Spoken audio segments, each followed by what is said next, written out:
N'hésitez pas à liker la vidéo si elle vous plaît et si vous êtes nouveau sur la chaîne, n'oubliez pas de vous abonner et d'activer la notification pour ne rater aucune de nos prochaines vidéos. On commence.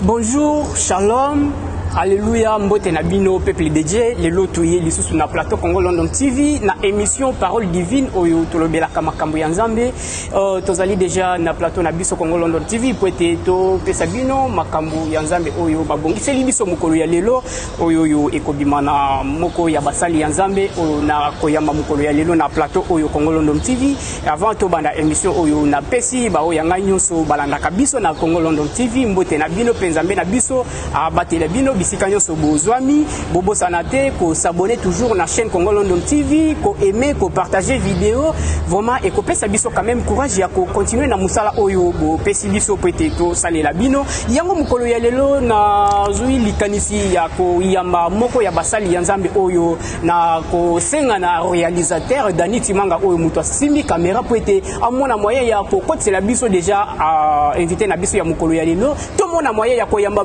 yebiso nyonso na esengo nyonso avant to banda émission na biso ya liboso vraiment na kopesa ye mbote invité na biso mbote mingi papa Georges boni santé za bien nangolo Nzambe kimia ezali. Merci beaucoup bino nyonso batu bozolanda biso na émission Parole Divine oyo ezali émission ya bana na Nzambe batu nyonso balingaka makambo ya Nzambe lelo tozali wana pona bino yango nakopesa maloba na invité na biso ya mokolo ya lelo sako bosa na ba oyo ba sambelaka na église onga na sambelaka église de la charité par Messie Jésus-Christ oyo yo église nga na sambelaka yango ni mokolo ya lelo vraiment na sepeli ko pesa bino onga na yokaka vraiment na munoko ya musala ya Nzambe oyo motema nanga lelo esepeli ko yamba ye na plateau oyo na kosenga na ye à se présenter d'abord devant bino batu bolandaka biso na chaîne au Congo London TV avant to banda émission na biso magistrat invité na biso koki ko se présenter batu nyonso ba yeba yo sima to continuer na émission na biso ya mukolo ya lelo na Parole Divine. Et merci beaucoup. Moi je me présente ou je réponds au nom de magistrat de Dieu vivant Piaget Ilinga Bomolo Bouba, donc l'un des serviteurs de Dieu au sein de l'église de la charité par Messie Jésus-Christ et pas Iwapi, tous à jouir na vocation et à Motindami Nzambe ou prophète de Dieu vivant Papa Nabiso ya Molimo Moudijike Matumbi Melchizedek Moulamba. Merci beaucoup. Oui, merci beaucoup, chers abonnés. Oyo nyonso bolandaka biso partout dans le monde. Na minute oyo na kopesa bongo ba mbote pe ba shalom, alléluia na mama Vikimu jenga bisika bozali na batu nyonso partout dans le monde o bozolanda biso na moment oyo tozali na émission Parole Divine oyo tokolobela mukolo ya lelo vraiment na invité na biso oyo to yambi déjà na plateau Congo London TV o bino nyonso bolandi ndenge à se présenter na kombo ya magistrat de Dieu vivant Piaget Ilinga oyo yo tozali déjà na ye na plateau oyo mais eza na eloko moko oyo etouché nga na motema po ete to mona moyen ya biso nyonso koyoka ngo to yeba ete ezali nini na yoki na présentation na ye alobi na ye ete azali magistrat de Dieu vivant mais eza terme moko oyo et choqué nga d'abord na matoyi na biso avant vraiment na kota na au sujet nanga ya mukolo ya lelo na kosenga na ye a expliquer biso quand même un magistrat de Dieu vivant elingi elakisanini parce que ba magistrat to mona ka bango surtout na parquet oyo yo batu ba zwaka intervention na makambo ya batu mais tozomona lelo sikoyo terme wana ezozonga lisusu na makambo ya Nzambe ete azali magistrat de Dieu vivant yango na kozongisa maloba na invité na biso apesa biso quand même lumière na terme oyo abimisi ete azali magistrat de Dieu vivant magistrat de Dieu vivant ozali na parole ou expliquer biso qu'est-ce qui c'est un magistrat de Dieu vivant. Oui, merci beaucoup pour la parole papa Georges. Un magistrat de Dieu vivant mabino beaucoup plus pour que na kotanga mokanda o ezali topé référence biblique ezali à Romains 14:4 où ils ont le rôle spécifique d'un magistrat. Un magistrat de Dieu, toujours dans les mêmes ordres d'idées, où ils allaient signifier vraiment rapidement pour que tout ça au sein de l'église de la charité, nous n'inventons rien, mais nous ne faisons que où ils allaient na ba écriture sainte. Tout l'équipe on a Romains chapitre 14 verset 4 l'obinabiso. Romains 14, chapitre 4. Et na correctifier moi muki ezali na mokanda ya Romains chapitre 13 verset 4 yolobi na biso, les magistrats et serviteurs de Dieu pour ton bien. Mais si tu fais le mal, crains, car ce n'est pas en vain qu'il porte l'épée et ton serviteur de Dieu pour exercer la vengeance et punir celui qui fait du mal. On est là beaucoup plus pour le service de notre Dieu, pour encadrer le peuple naïe. Voilà le rôle spécifique d'un magistrat de Dieu vivant. Merci beaucoup, magistrat de Dieu vivant, Piaget Ilinga, Oyo Binonyo Sobozola Nabiso, Boyo Kindenge, Moussali Yanzambi, Apesi Biso, explication sur ces termes magistrat de Dieu vivant, ce qui veut dire, Atangeli Biso, Apesi Biso, passage biblique, Oyezalina Mukanda, il y a Romains 13, chapitre 4, Binonyo Soboko, Tanga Mukana Wana Boko, Yoka, explication, il y a terme Oyo, magistrat de Dieu vivant, Oyo Elinge Latsa, na Loma Munyo Sovoma, na ko Kende déjà, na Kokota, na si j'ai nabiso ya mukolo ya lelo oyo tokolo bela sur la vraie date de Pâques chrétienne. La vraie date de Pâques chrétienne ezali fête moko oyo yo to sambela kana mois oyo tozali avril yango ne lelo nazwi likanisi ya kobenga musali ya Nzambe oyo tozali déjà na na plateau Congo London TV po ete amona moyen ya kopesa biso éclairage par rapport à ce sujet oyo yo ezolobela Pâques chrétienne yango magistrat de Dieu vivant na yoki ndenge opesi bana na Nzambe nyonso explication sur ce terme magistrat de Dieu vivant, ce qui veut dire mutu nyonso ayebi pe oyo ayoki biete akokende kotanga na mukanda ya Romains 13 4 donc on a déjà explication. Alors on a déjà une question na moko oyo na kolinga na yeba parce que religion ebele lelo na se ya mokili to za vraiment ndenge moko te mutu nyonso azana manière na ye oyo azo concevoir makambo ya Nzambe selon ndenge azozwa yango na monoko ya mutu oyo azo yebisa ye yango question na ngai ezali bongo simple. Pourquoi l'instabilité de la date de Pâques? D'autres religions célèbrent la fête selon les jours qui leur conviennent. Oui, merci beaucoup.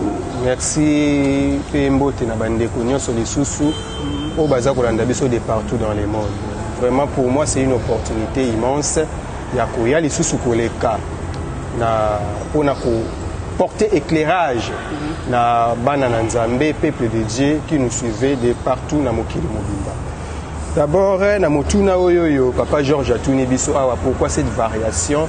Il y a date, il y a fête, il y a Pâques chrétienne, auto célébraka d'abord libération na biso, auto célébraka indépendance chrétienne na biso, oyo to célébraka biso ba chrétien et longa victoire na biso na sena moyo. Pourquoi variation wana?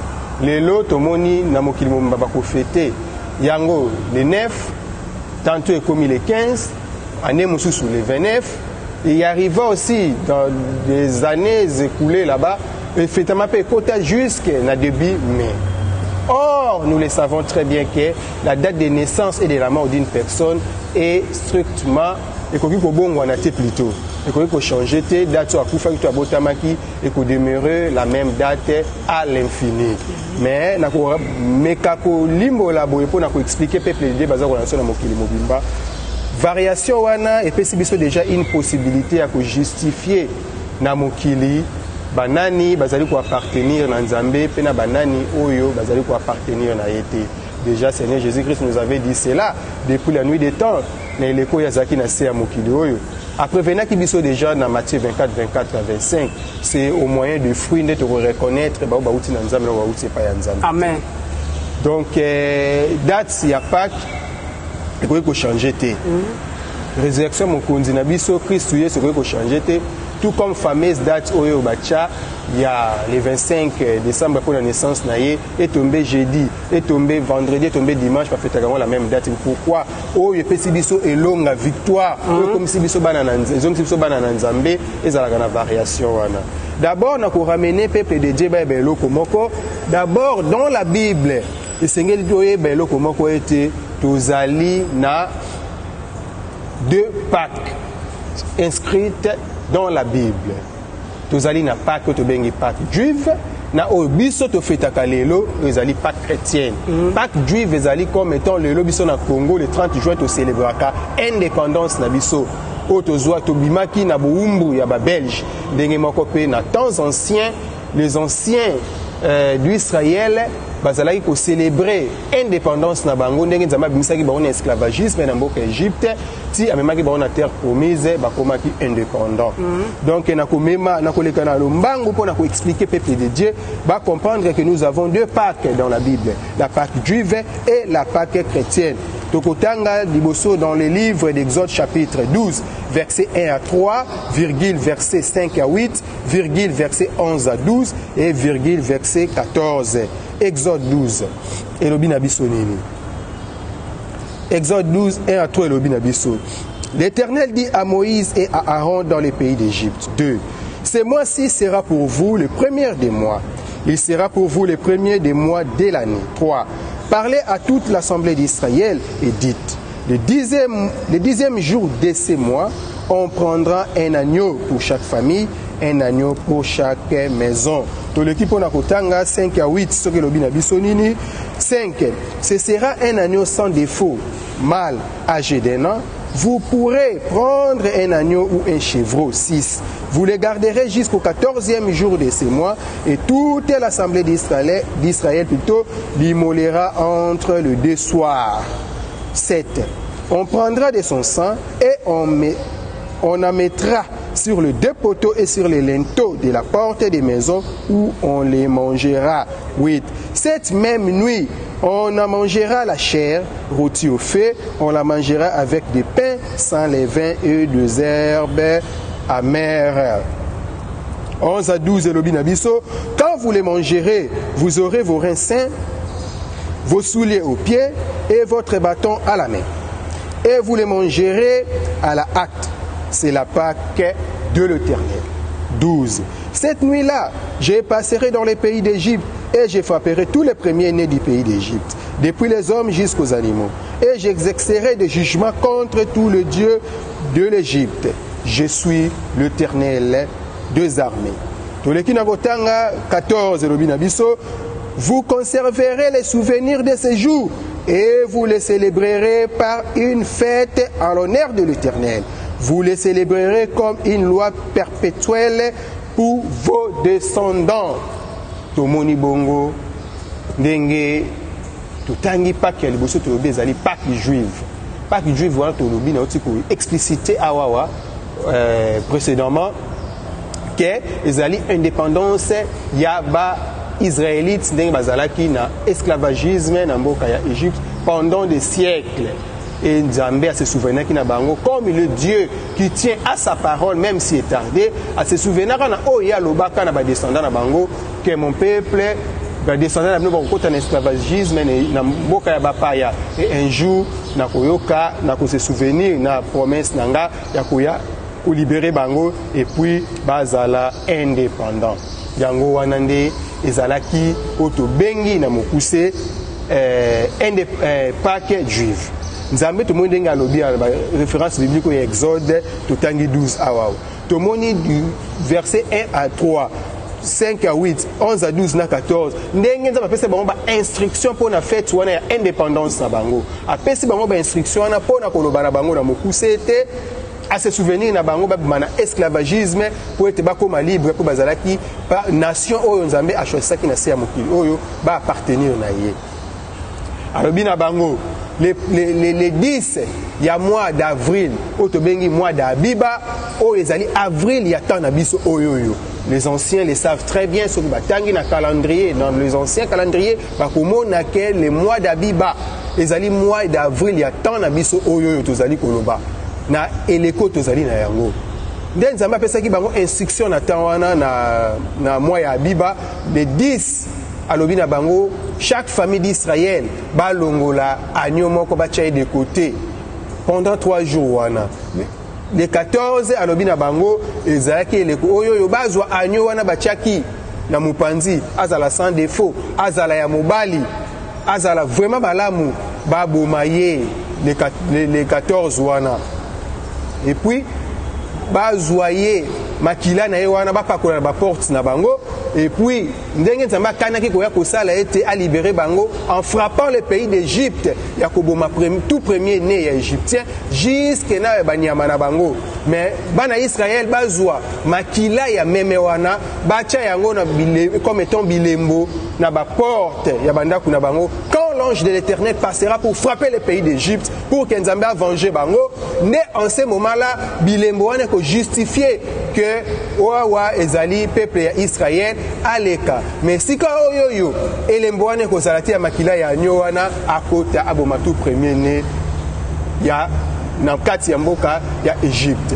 Nde bango batosaki yango pe apesi bango instruction alobi bozwa nyama wana bolamba yango bolia yango jusqu'au petit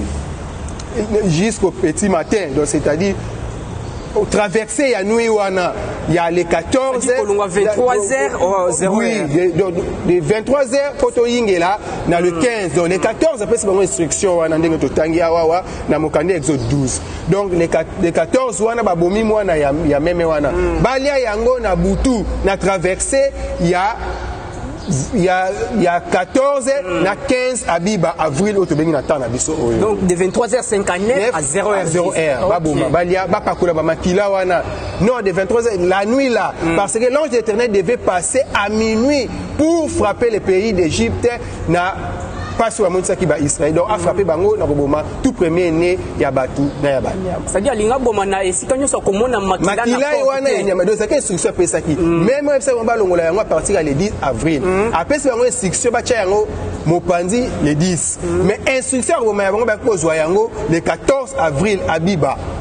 Baboma yango le 14 avril. Balia yango pakola makila parce que Dieu devait opérer Dieu éternel des armées devait faire cette opération na traversée na minuit. Donc c'est-à-dire il y a 14 na 15 avril. Donc na minuit wana ange d'éternel devait passer pour tuer tout premier né égyptien na banyama na bango. Donc bango esengela ki balia yango na butu wana ya les 14 na les 15 l'instruction pesi bango bokanga ceinture na loketo bosimba nzete bomsabilo konyo surtout pour ngai nzambe na juger bon na bimisa bino na esclavagisme na mboka ya Égypte boke na terre promise ezalaki parole du cri de l'Éternel notre Dieu face à Bana Israël. Très chers internautes, bino nyoso bozolanda biso na moment oyo na émission oyo parole divine. Je trouve que bino nyoso bozolanda ndenge magistrat des dieux vivants Piaget elinga ndenge azopesa biso éclairage sur la vraie date de la Pâque. Ezali fête oyo to fêtaka vraiment biso nyoso mais sans koyeba quelle est la vraie date oyo ko célébrer fête na biso oyo. Je pense que biso nyoso to sambelaka mais biso nyoso to yokaka vraiment ndenge mokote ma komi oyo ekomami na Biblia yango ne mukolo ya lelo na sepeli ko benga ye na plateau Congolo non TV pour apesa biso lumière pour na bino oyo lelo bozali na ba groupe de prière bozolanda pe bozo yeba makambo ndenge ekomami na Biblia te yango ne mukolo ya lelo nakosenga na yo mutozola na biso na moma oyo oyoka pe ozwa quand même leçon par rapport ya mateya oyo baso te ya biso mukolo ya lelo po ozala déjà na eloko wana na muto na yo ete tangu tokokoma na mwa oyo musala ya Nzambe ya uto yebisa biso awe ezali mwa ya abiba oyeba na ete ezali mwa oyo to célébraka fête ya Pâques mais koyeba ke tokoki ko célébrer fête wana na date nini yango nde sosi na biso mukolo ya lelo toyepese to pesa bino lumière na émission na biso parole divine sur ce thème ya koyeba la vraie date de la fête des Pâques chrétiennes. Merci magistrat des dieux vivants, on a toujours la parole. Oui, en continuité, nde omoni tango Nzambe a se décidé à agir bongo le 14 avril ndenge totangi na Exode 12 awawa na traversé na on a le 15. Nzambe azwi mokano a libéré bango na minuit wana aboma donc indépendance ya ba juif ndenge Nzambe bimisa bona esclavagisme. Nzambe apesi bango ordre na commandement ba fetaka yango toutes les années ya existence ya mokili. Donc pour na ba Israël ezali pour na bango indépendance na bango ndenge biso na Congo lelo on fête le 30 juin comme étant notre libération dans la colonisation. Nde siko toleki kotanga siko le livre de Matthieu chapitre 26 versets 17 à 19, 26 à 30, 36, 45 à 50. Matthieu 26, 17 à 19 elobi na biso nini. 17 elobi. Les premiers jours de pain sans levain, Les disciples s'adressèrent à Jésus pour lui dire, où veux-tu que nous te préparions les repas de la Pâque? Jésus-Christ, comme étant juif, il est peut-être na temps na ya komi na eleko na ye niyaki indépendance na bango te. Yépe ayaki ko fêter parce que c'était un ordre donné par l'Éternel Dieu que tout le descendant nabino il devrait fêter cette fête à mon honneur. Yango na peut-être comme il y a Jésus-Christ na date wana il y a les 14 il y a les 14 abiba wana nde yepe ayaki pour que a fêter indépendance na bango. Yango yabisi ba disciple ne batuni ande totangi awa na 18 balo elobi na biso ya Matthieu 26. Il répondit, allez à la ville chez un tel et vous lui direz, le maître dit, mon temps est proche, je ferai chez toi la Pâque avec mes disciples. 19. Les disciples firent ce que Jésus leur avait ordonné et ils préparèrent la Pâque. 26 à 30. Pendant qu'ils mangeaient, Jésus prit du pain et, après avoir rendu grâce, il le rompit et le donna aux disciples en disant, prenez, mangez, ceci est mon corps. 27. Il prit ensuite une coupe et, après avoir rendu grâce, il leur donna en disant, buvez-en tous. 28. Car ceci est mon sang, le sang de l'alliance, qui est répandu pour plusieurs, pour la rémission des péchés. 29. Je vous l'ai dit, je n'y boirai plus désormais de ces fruits de la vigne, jusqu'au jour où j'en boirai du nouveau avec vous dans le royaume de mon Père. 30. Après avoir chanté les cantiques, ils se rendirent à la montagne des Oliviers. Jésus-Christ fêta la Pâque. Mais fêtez Pâque on attend Nini. Le 14 avril, le 14 Abiba. Oyo nzamba pesaki recommandation wana na bana Israël et sengeli ba fêter yango. Jésus niyaki yango te aye a fêter parce que c'est les écrits des prophètes ayebi que ezali ordre établi par Dieu yaki pona ko changer et loko moko mais pona ko pesa vraie explication. Wana tokomi le 14. Le 14 ba lié Pâques na traversé ya 14 na 15 avril na temps ya Jésus-Christ. Tomoni ndenge awa baye balie bayembi na butu wana bamati na monde des oliviers. To l'équipe on a kotanga sikoyo verset 36 elobi na biso nini. Là-dessus, Jésus alla bakomi na monde des oliviers après avoir mangé les repas de la Pâque juive.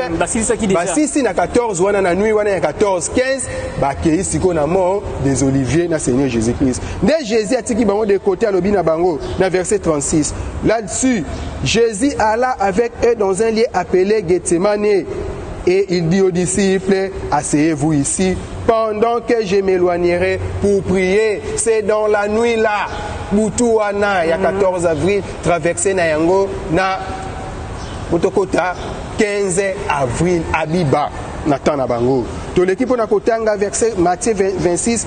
45 à 50 et le binabisonine. Puis il alla vers ses disciples et leur dit, vous dormez maintenant et vous vous reposez. Voici, l'heure est proche et le Fils de l'homme est livré aux mains des pécheurs. 46. Levez-vous, allons. Voici celui qui me livre s'approche. 47. Comme il parlait encore, voici Judas, d'un des 12, arriva et avec lui une foule nombreuse, armée d'épées et de bâtons, envoyés par les principaux sacrificateurs et par les anciens du peuple. 48. Celui-ci les livrait l'air. Celui qui le livrait leur avait donné ces signes. C'est lui que je baiserai. C'est lui. Saisissez-les. 49. Aussitôt s'approchant de Jésus, il dit, Salut Rabbi, et il les baisa. 50. Jésus lui dit, mon ami, ce que tu es venu faire, fais-le. Alors ces gens s'avancèrent, mirent la main sur Jésus et les saisirent. Là, nous sommes dans la nuit du 14 au 15 avril, comme prescrit dans la Bible, loi établie par Dieu au peuple d'Israël en souvenir. Oyo nzamba saelaki bango pour pesa bango libération na mboka Égypte. Dès Jésus pendant pour fêter indépendance na bango. Dès le 14 on tomoni avril na le 15.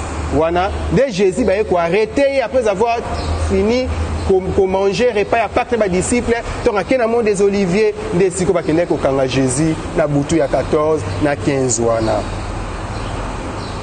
sikoyo Jésus-Christ avant alobaki nini na Matthieu chapitre 12 verset 40 le Christ nous avait dit quoi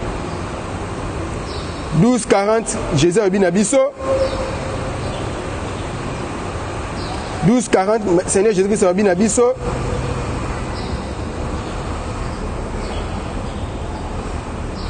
car de même que Jonas fut 3 jours et 3 nuits dans le ventre de grands poissons, de même le Fils de l'homme sera 3 jours et 3 nuits dans le sein de la terre. Wana tobandi kokende na nuit ya 14 avril abiba ndenge nzamba recommandaki keba fêter comme étant indépendance na bango o ezali Pâques juive de Jésus ko fêter yango. Tobandi nuit ya 14 na 15 wana. To babimi bakangi Jésus na minuit. Na minuit on bakangi Jésus Christ jusqu'au petit matin basambisiye bakene pas basanki principaux sacrificateurs baleki n'est pas Pilate nyonso wana salami na petit matin wana ya 15 avril. Moi to longwe le 14 to komi 15 avril. Bakangi petit matin jusqu'à 5 heures ko sambisa ye collecter partout. Tu es malamu ndenge scénario wana elekaki. OK. Ndetong tu kokoma nangonga yaba 9h du matin de en ce moment là bakateli etumbu ya liwa na 12h il y a le 15 avril il a été crucifié sur la croix et tant que kokoma na 15h de en ce moment là Jésus-Christ a kati motema akufi na le 15 avril. Il nous a promis dans le livre de Matthieu chapitre 12:40 qu'il devait faire 3 jours au sein de la terre d'enge Jonas a salaki 3 jours dans le ventre du monstre marin. OK. Totangi tobandi le 15 Jésus-Christ akufi. Soki tozui nuit à 15 na 16 ça dit combien de jours? Jour moko. Nuit il y a 16 17 ça dit combien de jours? Deuxième jour.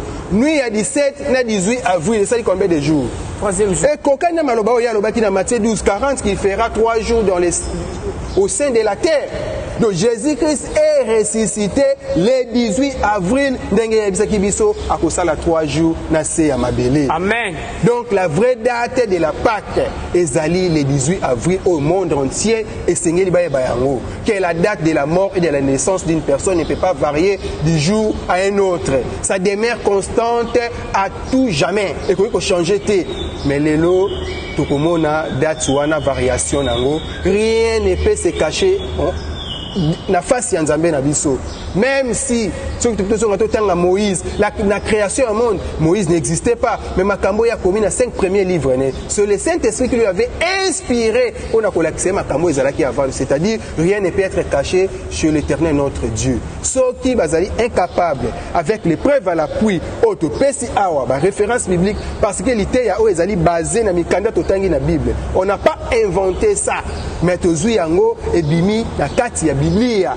pour éclairer peuple de Dieu Kebayeba la véritable date de Pâques chrétien au biso to sepelaka indépendance na biso ba chrétien oyo nzambe ko zongi so bokondi tozalaki na yango pouvoir na biso makambo nyonso à travers résurrection de Jésus-Christ donc biso to fetaka Pâques chrétienne wana comme étant résurrection à mon continent Christ ou Yesu et qui jamais au changeaka d'un jour à un autre selon les années. Merci beaucoup.